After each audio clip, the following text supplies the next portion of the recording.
My name is Dr. Kayla Eldridge, and I am so excited to share my current leadership style, characteristic traits, and ethics with you. According to Murphy, my leadership style is steward. I think linearly and logically.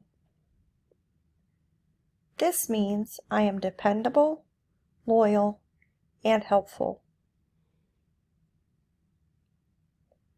I provide a stabilizing and calming force, but do need to remember not to be too rigid, as that can be stifling.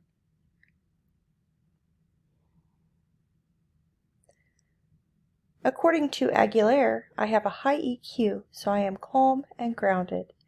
I utilize transitional leadership theory and expect my team to follow our district's vision for a better tomorrow.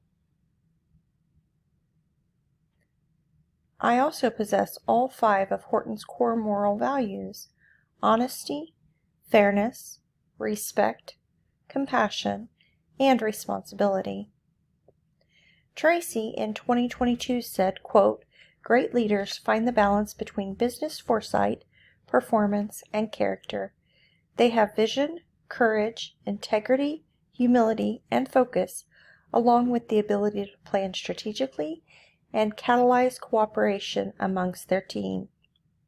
These are words I plan to strive to obtain as a leader. Here are my references, and I thank you very much for watching.